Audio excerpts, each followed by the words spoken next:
construction's mental health crisis and binge drinking crisis, right? So this is a funny one, right? Because mental health is always one of those things that's like, it's depressing, isn't it? It is. But actually, I hate the word mental health, to be honest. Like, it doesn't make any sense. Like, it's like saying, it's like physical. Imagine saying physical health, Do right? you just want to be a whole health? No, because healthy. imagine saying physical health. You don't think, oh, grim. Yeah, no, you He's don't. got physical health issues. Do you know what I mean? It's like, it doesn't make sense. Social health issues. It's like, he's got mental health. It's a bit of like a stabbing 2 words, isn't it? Yeah. Mental health. Yeah, it's like, do you hear about your man up there? He's dealing with mental health. You know what I mean? You wouldn't say that to someone's overweight, wouldn't you? He's having bad physical health issues.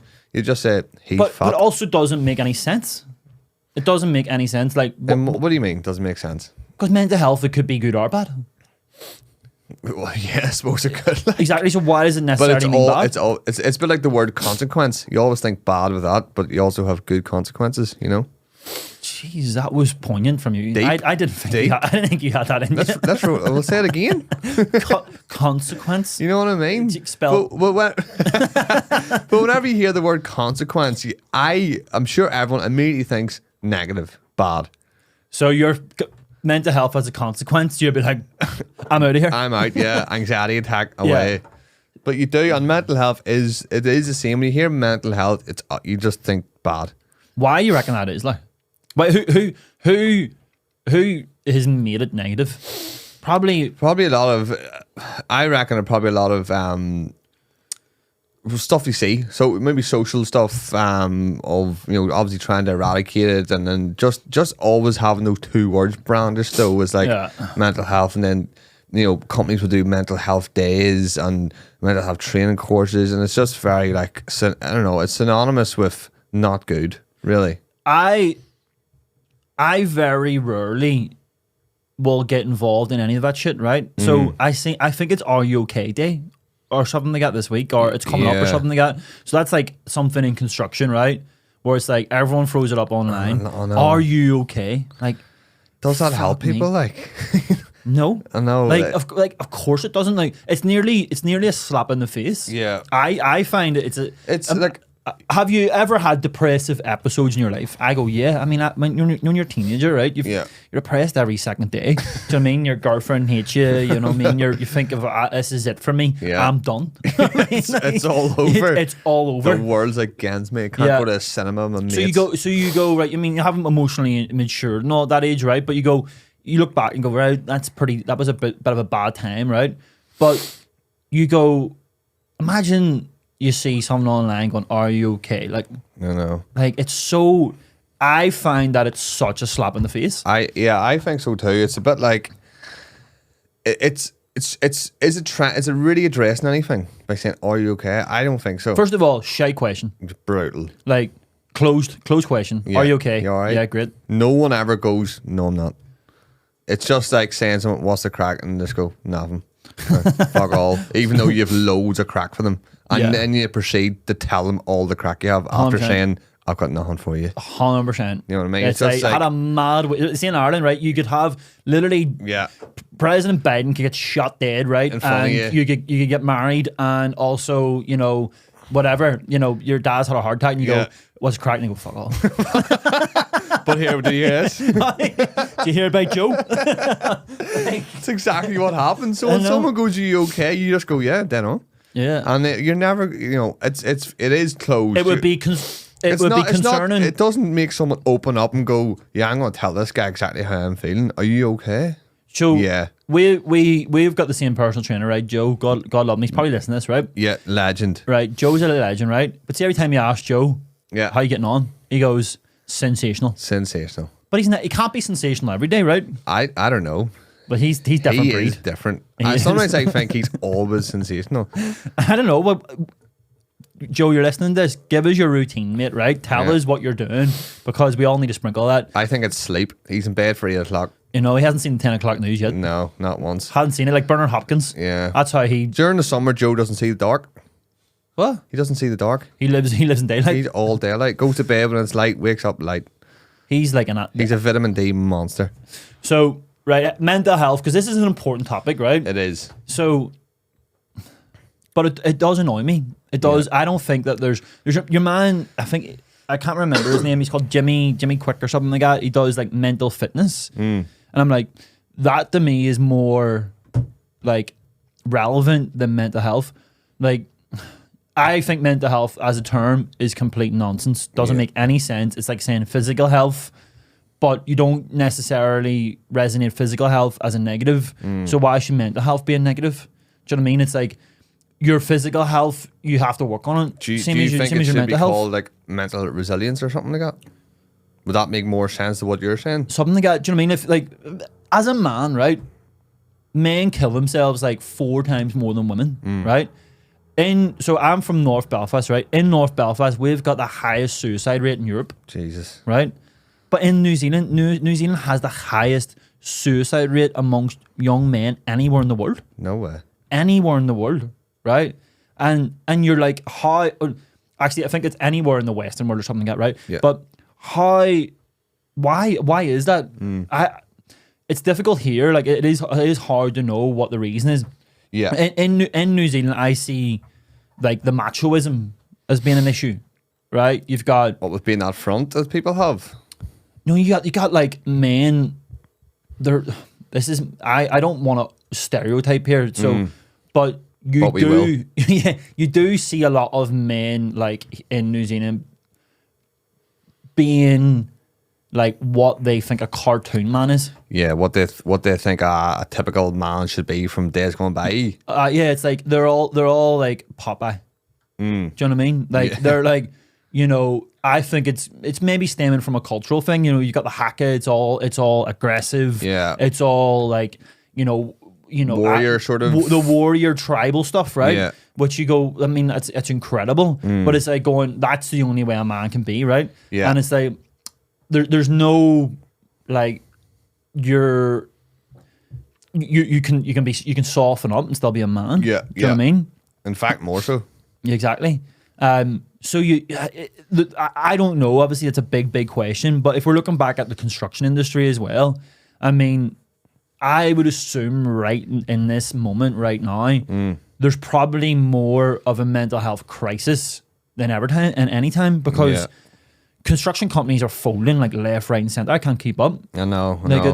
Well, it's obviously like everyone's work has a certain level of stress. I mean, I get stressed sometimes in work. I'm sure you do too. Running the business, own the business. So there's always going to be stressful times.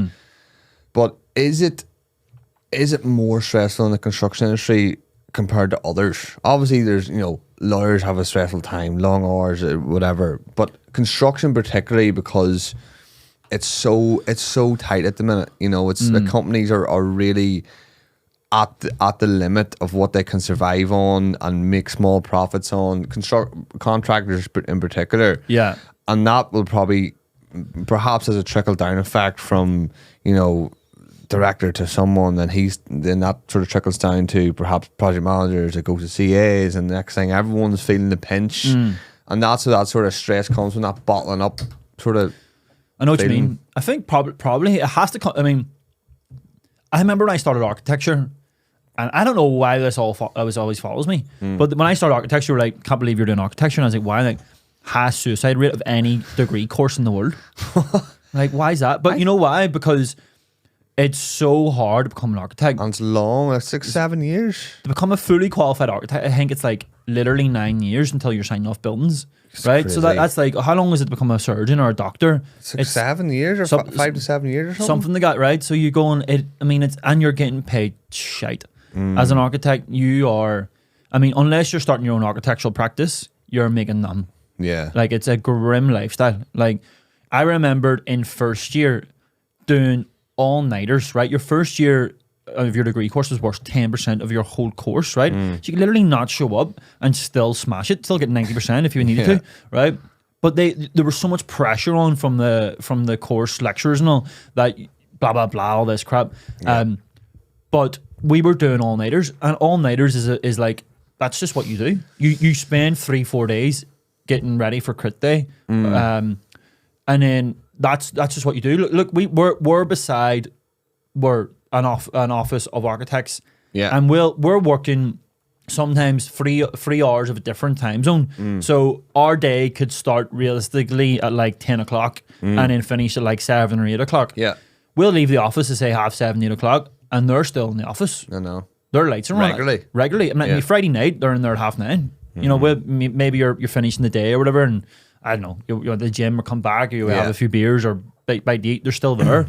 So the stress that gets put on architects is a big thing, but I think it's unanimously a construction thing. I think construction, obviously it's male dominated, so it's a male dominated industry.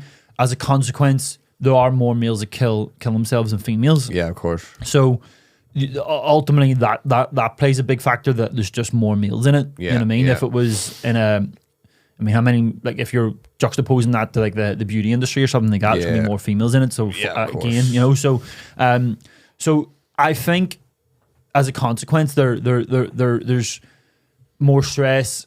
It's a very difficult environment to be in right now. Construction's tricky. But ultimately, I think it's a society thing as well. Yeah, I think as well, people are quick to jump on when someone's feeling a bit down, depressed. You know, it's very like, it's like almost misdiagnosed by people who have no idea. Yeah. And then that naturally will sort of, you know, you'd imagine would seep into someone's thoughts, and they might not think about it every day. They might think about it next week and go, oh, maybe I am a bit down. When realistically, it's hard to be down. Like it's hard fine. To be depressed. I mean, you have to be down at some stage. You can't always be up and absolutely incredibly upbeat. So there's difference between being depressed and having depression. Yeah, you know what I mean. Like being depressed, I would say is a normal thing. Like it's like being ecstatically happy or being super happy or whatever. You go, well, you know, you have highs and you have lows. Depression's like, I think is obviously an illness. Yeah, you know what I mean? It's something genetically that's inside you. You know, there's a difference there. There's an imbalance there, and that's something that needs to be addressed. I do think from a society point of view that it's becoming more difficult to be a man.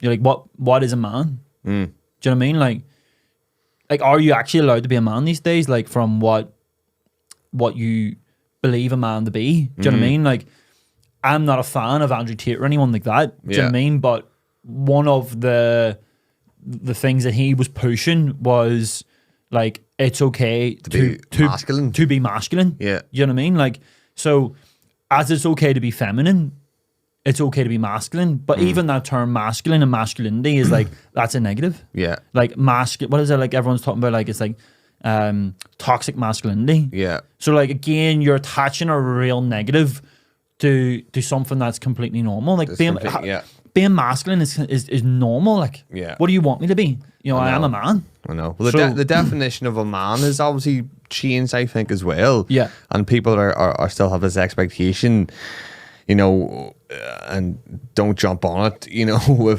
but naturally men breadwinner. You're the worker, and that's not the case anymore. Yeah. That's definitely not the case. But I think a lot of men, and to be fair, I'm probably guilty of it at some stage myself, in that you put extra pressure on yourself because you think this is what is expected of me as a man, as a human being. I have to go do this, so I'll put in the long hours and I'll take 100%. A bit of the burden, and so others can be a bit happier. But for me, that's I'm talking about me here, right? Yeah. So anyone listening to this and gets their on a high horse, whatever, I don't care. But for me, I want to provide for my family. Yeah. I want to be the bread earner. Yeah. Absolutely. I want to make sure my family are protected. I want to make sure that, like, if, for example, my wife didn't want to work, then she doesn't have to work. Yeah. And is that wrong? I don't think it's wrong. No, it's not wrong at all. But like, it's the difference is if that was expected of you. No, it was not expected. Exactly. But like, for me as an individual, that's healthy for you though. Yeah. So for me as an individual, I am just like competitive. Yeah. Like if my wife was making more than me, I'd find a way to make more than her. sack me. No, but do you know what I mean? Like, I know some amazingly successful women. Like I had a mentor once, and she built a recruitment company, and you know she exited out and took like, I don't know, 6-7 million just on her, and she's like incredible, right? And obviously there's women like that, and that's 100%. I don't necessarily think like when we're talking about at the beginning of this about like New Zealand suffering with mental health and like mental health issues. I again don't like saying mental health. Yeah. And there's like, you have to be tough, you have to be strong. But for me, it's not being tough and being strong. It's being like, being accountable, like just showing up every day and looking after your family. Yeah, well, looking after yourself. I think even that word being tougher is in ways wrong to use, because it's harder, and it's probably a bigger step or braver for a man to admit it and say, you know what, no. I need help, or I need to speak to someone, because that's what the hard bit is now. It's easy, I think, to put your head down and get on with things and work. Obviously, it can have dire consequences, but to actually put your hand up and say, no, I'm struggling here, that's what takes a bit of balls. But that's a man. I know. Exactly. Do you know what I mean? Like, that's what takes. 100%. So for me, that's a man. Like, that's a man going... see, I think for me, as an individual, probably my biggest strength is going, I'm like, I need others around me. Yeah. Like, I need others around me to make me better. Do you know what I mean? So, like, I have no sweat going speaking to a psychiatrist if I need to. Yeah. Like, last year, even when you were here, you probably don't even know, I went and spoke to, what do you call it? I don't know, it's not a shrink, like, what do you call it? Like a psychologist or something like that. Yeah. I had like 3 or 4 sessions with her, and like I just went because I just needed to chat to someone. It wasn't like I had any mental health like issues or anything. Yeah. I was like, fuck it, I need to get this off my chest and speak to someone about this. Someone a bit bipartisan. It was just like, I was just a bit melted at work, and I was like, don't know what to do here, and I was like, wasn't focusing on anything in particular, and I was like, you know what, I'm going to speak to her just to see what the crack is. Yeah. And she was actually 100%. And I had like 2 or 3 sessions with her or something, and it was all good. Yeah. And it was no sweat. I think that to round up this, on a lot more evidence has come out about mental health and what helps. Physical, getting moving. Yeah. Getting exercise. I know for a fact, whenever I felt a bit shitty, you know, just maybe a bit of a lull in work or whatever, or I'm not motivated, you've never done a gym session or a walk or a jog or a run, whatever, and felt worse after it. 100%. And it just helps so much with clearing the head, even a new perspective, even just sweating. And that's starting to be a lot more enforced now as well. If you're physically fit, you know, you're mentally, you're on the right path. So like, generally speaking, like I'll like do training or running or whatever. It's never too like, I'm never really that focused on running ultramarathons. Yeah, or losing 5 kilos or something like that. I'm just thinking of the old ticker, like the heart and the head. You know, making sure that you're healthy, making sure that I'm getting this shit out of my brain. It's kind of like a brain dump when you're getting it all. Like, you're not really thinking about anything else. You're like focusing on this squat or this pull up or the sprint or run that you're doing. It is a release from stuff, isn't it? It's getting it out. It's getting it out of the way. But one thing she actually said to me, she was like, "What are you doing?" She's like, I said to her, "I'm doing exercise." She was like, "Yeah, but what else?" And she was like, I was like, you know, I'll go for a few beers with the lads or whatever. And she goes, "Yeah, but where you find your time for play?" She actually used the word. And I was like, well, I didn't really think about that. She's like, what do you like, exercise is good, but there's different pillars. Yeah. And she says one of the pillars was like play. And so for me, that could be like whatever. It could be playing squash, you know, working on like something that you really enjoy, like doing artwork or painting or whatever it is, you know. But like, maybe it's traveling, maybe it's getting out there and doing bushwalks or something like that. It's like, where are you going to like express yourself? Yeah, because that's a big part of it.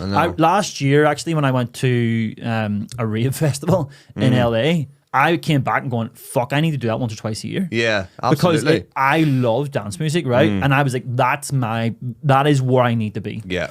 And see, getting that like emotion out of you, like, this is like coming out of my veins. Especially in like, especially in like a new country. I know you caught up with a good mate and stuff as well. Like that must have been like incredible. Yeah. But yeah, definitely when you said pillars and our good mate Joe again, I went a bit Nazi with the training for 2 or 3 months, and he's like healthy is not training all the time and eating greens and not having a bar of chocolate. Healthy is being happy. Go for a beer. He told me, he said, go get blocked. Go. This is Joe. He's a revolutionary trainer. He's amazing. Right. He was like, go. He's like, and then I had a bit of a couple of weeks off there at Easter, and I got back into training, and we were sitting down, put a bit of a program, and he goes, I think you should drink this weekend. And I was like, this is amazing, Joe. But he is right in what he says. What he's trying to say, like he's a madman. But what he's trying to say is balance. Like balance. So like you have to be so like your health, and the word healthy comes from interactions with people as well, and social and letting your hair down. Yeah. So go for a beer. It's not going to kill you if you go for 4 or 5 beers or whatever you drink, 4 or 5 glasses of wine. That's not gonna determine. Or don't drink at all. Like because but I mean the But if you want to drink, is Yeah. what I'm saying, and you feel like you're cutting that out, you can still have it. Yeah, and that's healthy. As long as everything, there's a balance. But I think that's the construction industry needs to learn that things like "Are you okay?" Day don't work. See shit like campaigns. I find they don't work. Yeah. Do you know what I mean? Like you look what TX are doing, like what do you call it? This is a conversation starter trademark, right? They've created a brand, like a workwear brand that starts a conversation because of the big flamboyant colors. Yeah, that's so much more impactful. Definitely, like because you're repping something there as a community. You're like, I'm one of these. Like you're wearing one of those shirts. It shows that you give a shit, right? There might be someone on site who just needs to know that there's a person there who gives a shit, and will be non-judgmental and just have a yarn with you, right? It's not about fucking, are you okay? Like it just like I'm going off that one because I seen that post yesterday. Yeah. But there's loads of them. Like there's loads of these posts like that don't work. Like I remember I'd done an event called Auckland Got Talent, and I raised like 15 grand for the New Zealand Mental Health Institute. Yeah. And fuck, they were terrible. They were desperate, like they just want to grab your money and go. They won't come back to you with case studies. They won't come back to you saying, this is where the money's going. This is how this is going to benefit us. But I mean, you're looking at someone like Trademark or those guys, like you're giving them 15, 20 grand. I know that's going into the hands of someone who's going to use that responsibly. Do you know what I mean? So a lot of these like these and mental health days in work, I'm not a fan of them. What do you mean? You know when employers go like, oh, you've got 20 days holiday, but you've got some mental health days. Take a mental health day. That's a load of nonsense. You're just going to use that to go to the beach. But maybe that's what a person needs. Maybe it is. But the term mental health, why don't you just give an extra holiday? Yeah, or more like, doesn't like you know why? Because they're ticking a box. Because they want to say that we're doing something for mental health. So it's like it's like everything. It's like apply for this job if you're an Aboriginal. Yeah. Fuck, how many Aboriginals are living in Brisbane CBD that are fucking that are estimators? Like, no. You know what I mean? Like it is just it's a box ticking exercise that most corporates do. You know what I mean? So to round this off is going. Less corporate bullshit, more giving a shit. Yeah. Like actually just fucking go up and talk to someone and start and don't say, are you okay? Just going, how you getting on? Yeah. What, how things going at home? That's more impactful. A direct question. That's more impactful than, are you all right?